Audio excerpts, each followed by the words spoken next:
Dentro de un ratito vamos a meternos en algunos términos médicos específicos, definición de algunas patologías, padecimientos y demás, pero yo lo que les quiero contar en el arranque es que de lo que vamos a hablar ahora es un poco lo que les decía al inicio del programa, de una idea que nació con una pata en un estudio de grabación, con otra pata en un centro de investigación.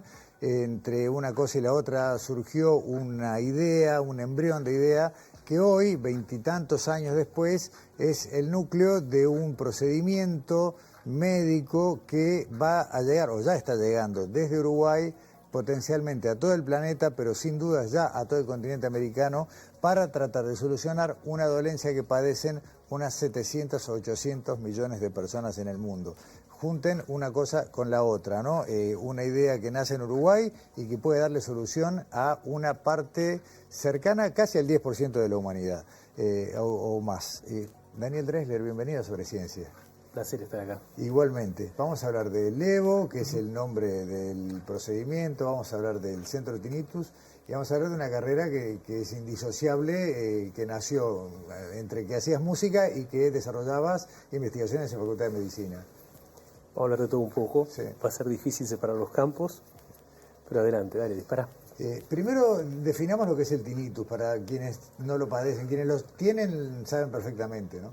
Tinnitus es escuchar un sonido dentro de la cabeza que no tiene relación con ningún sonido que esté en el entorno. O sea, es algo que existe solo dentro de la cabeza del paciente y es un sonido sin contenido semántico, ¿no? Si tiene contenido semántico es una patología ya de otra índole, es una patología de índole psiquiátrica.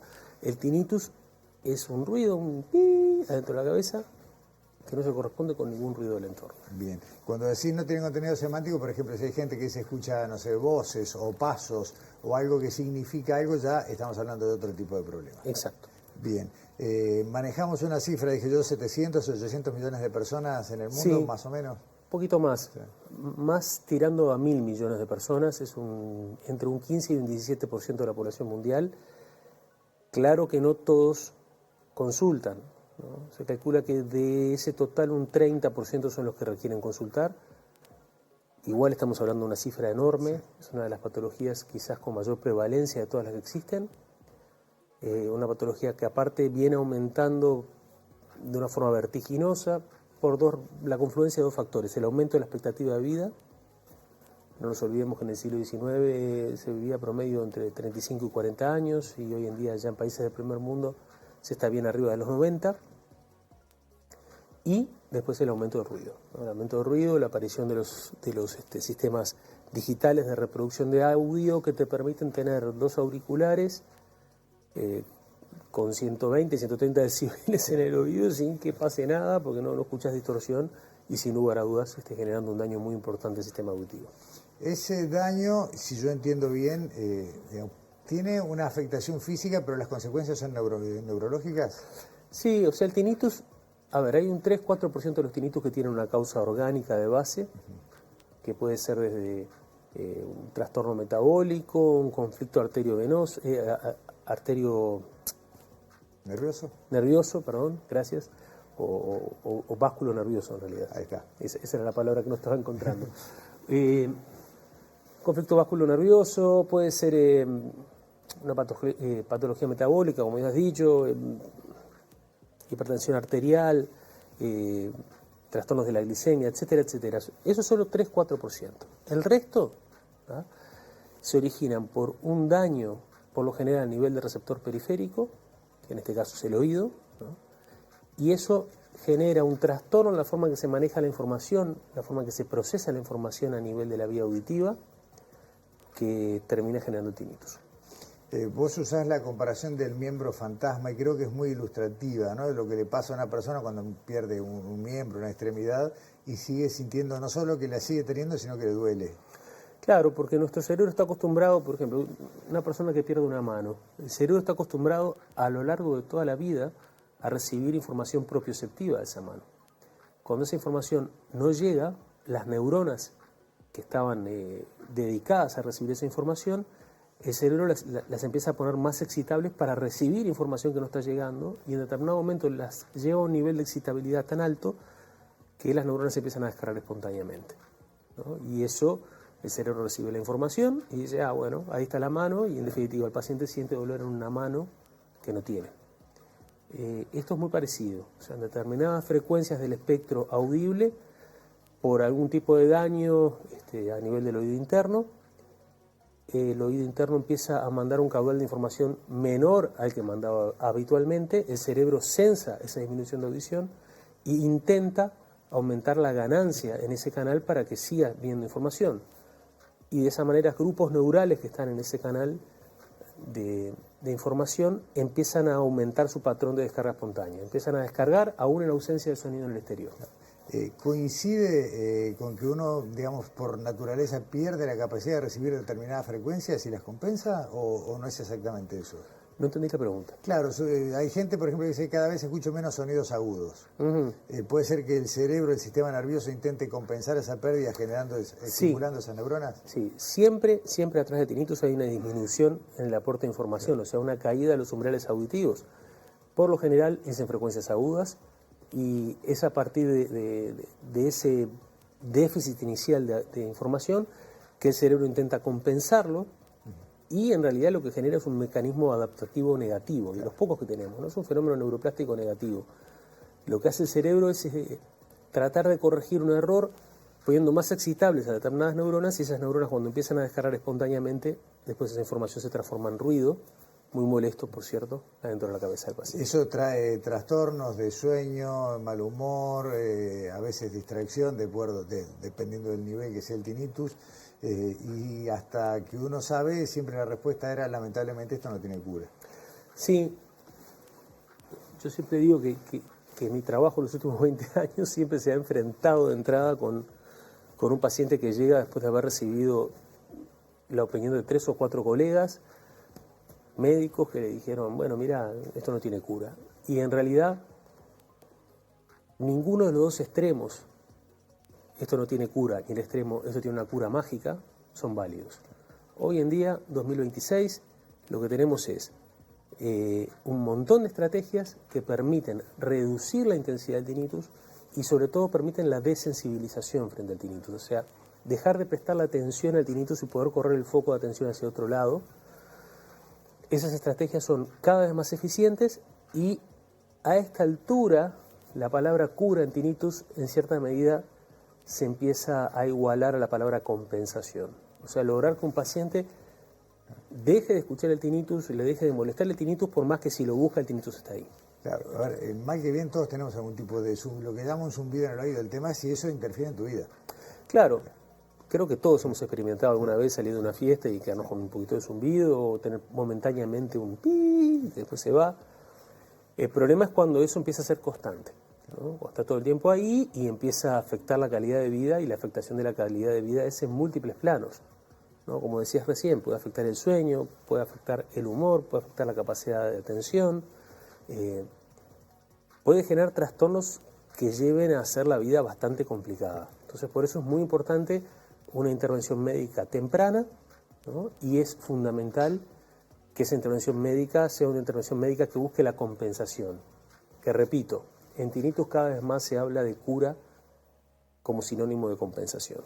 Daniel, estabas, vuelvo al inicio, estabas por un lado trabajando en tu primer disco, por otro lado trabajando en el ámbito de Facultad de Medicina en el Prioimbio, y tal vez los dos ámbitos, el estudio de grabaciones y lo que estabas investigando, prendieron una idea.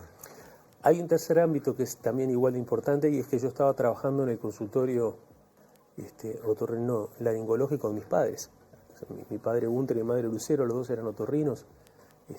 Trabajábamos con Jorge juntos dentro de ese mismo lugar, y entonces yo recibía a todos los músicos de Montevideo que venían a decirme, che, tengo un zumbido, Dani, ¿qué se puede hacer?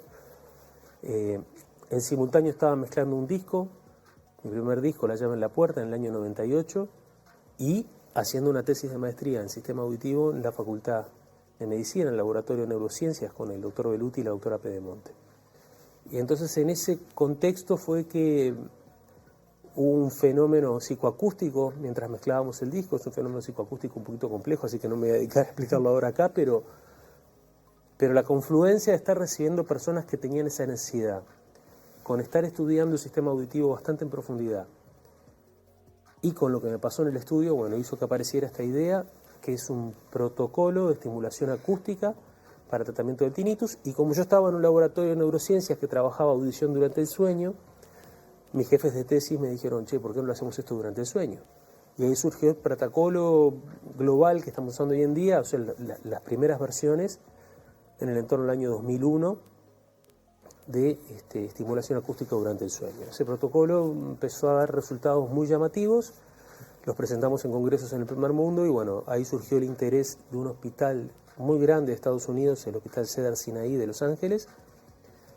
La ANI financió, yo siempre lo cuento e insisto con esto, dio el puntapié inicial, porque a veces en estos proyectos es muy importante, más allá del monto, que alguien dé el puntapié inicial. El puntapié inicial, si lo da una oficina del Estado en un país, eso también da un respaldo que permite de alguna manera que otros inversores, ya sea privados, ya sea hospitales de primer mundo, lo que sea, entren, ¿no?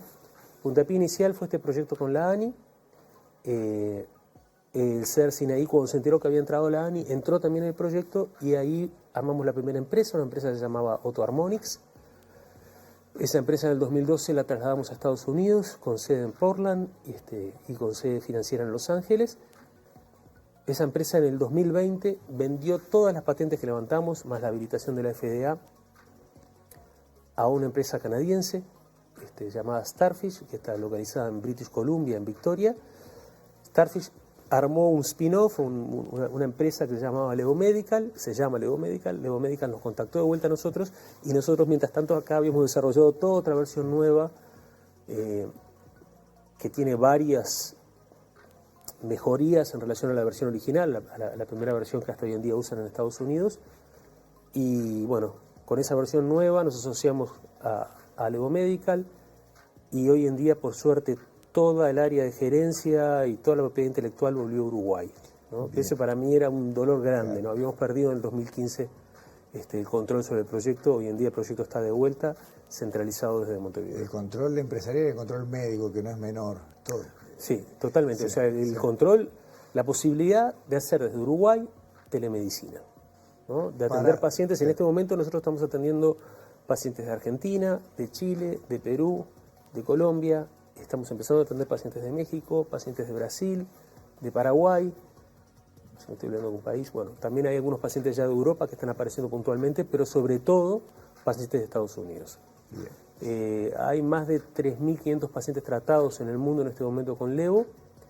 3.500 ya es un montón. Es un número. Déjame pedir una placa con una pequeña síntesis de algunas de las características de Levo, porque en definitiva hablamos de cambios neuroplásticos, hablamos de la reducción acústica, el tratamiento acústico, la receta acústica individualizada, y después te voy a pedir la explicación de cada momento, y resultados de reducción de hasta un 80%.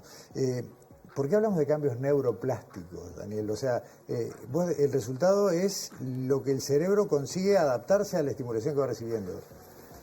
A ver, la neuroplasticidad es una maravilla que tenemos como especie, que es la que nos ha permitido desarrollar el nivel de inteligencia que tenemos y adaptarnos a todo el globo. Fíjate que Homo sapiens abandonó el Cuerno de África hace 80.000, 90.000 años y hoy en día está presente en absolutamente todo, para bien y para mal, ¿no? Para bien y para mal. Presente en todo el planeta. Eso es por nuestra enorme capacidad, la enorme capacidad que tiene nuestro cerebro, nuestro sistema nervioso central, de adaptarse a situaciones nuevas, ¿tá? Y eso se produce a través de la neuroplasticidad.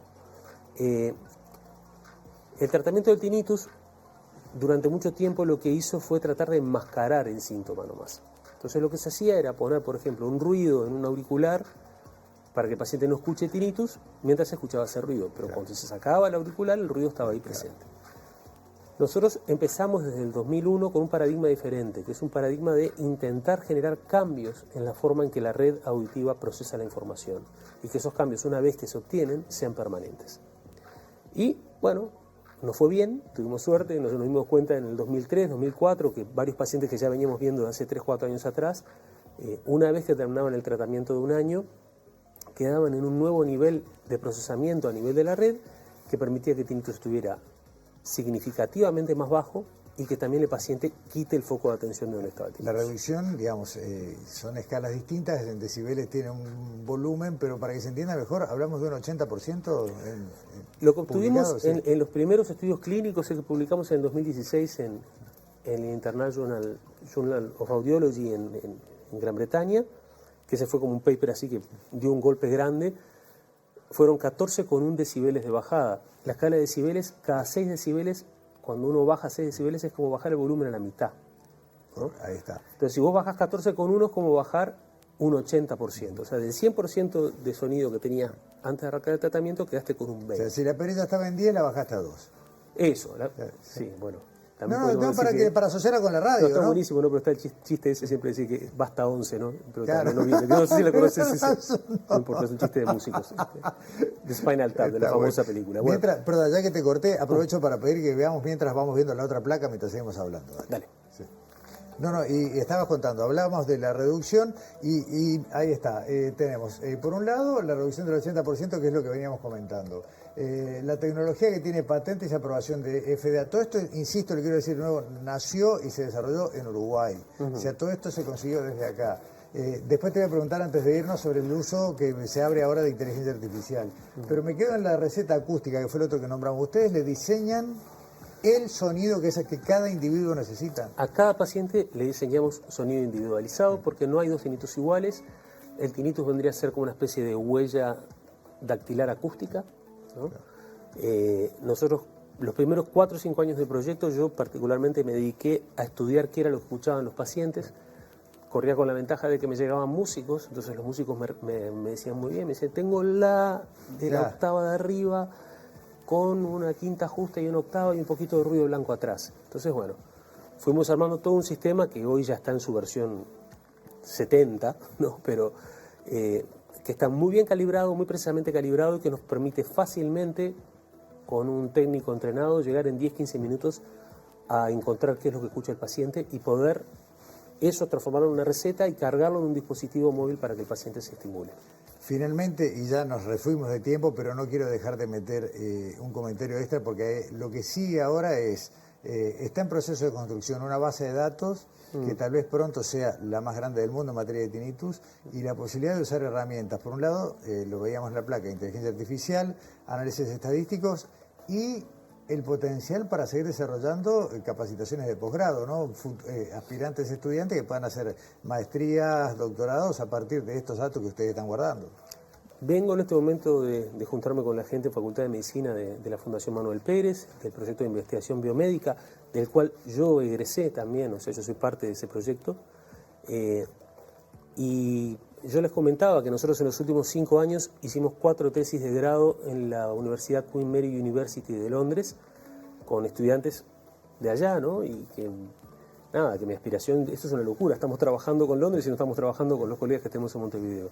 Yo creo que rápidamente vamos a empezar también a hacer tesis de grado y ojalá también tesis de doctorales con esta enorme base de datos, porque la base de datos que tenemos recolecta mucha información, la recolecta de una forma muy organizada y para quien está haciendo investigación biomédica siempre es un gran drama cómo consigo la información, cómo armo los protocolos, o sea que estamos con una situación que tiene un potencial enorme y obviamente me gustaría sacar el jugo acá en Uruguay, en Montevideo. Daniel, siempre nos quedan 40 preguntas, pero no nos queda más tiempo. Te quiero dar el presente de Ística Objetos que tiene que ver con esta, acá estamos viendo, la semana pasada era un mousepad, ahora tenemos las tazas del 6º año de Sobreciencia en TV Ciudad. Esto no se vende, esto no se compra, son simplemente los objetos que Ística diseña para quienes nos visitan en estudios. Bueno, muchísimas gracias, felicitaciones por el programa. Ni que hablar que para los que estamos en el mundo de la ciencia, en un país del tercer mundo, entendemos rápidamente la importancia que tiene que se comunique a la sociedad cuál es la importancia de la ciencia y en ese sentido el aporte que están haciendo ustedes es muy importante. Y el aporte nuestro es contarle a la gente casos de éxito de la ciencia que los tenemos en Uruguay y que todavía tiene mucho por delante. Gracias por venir, Daniel. Muchísimas gracias. Hasta pronto. Cerramos Sobre Ciencia ya mismo y nos vemos acá en TV Ciudad de nuevo la semana que viene. Muchas gracias.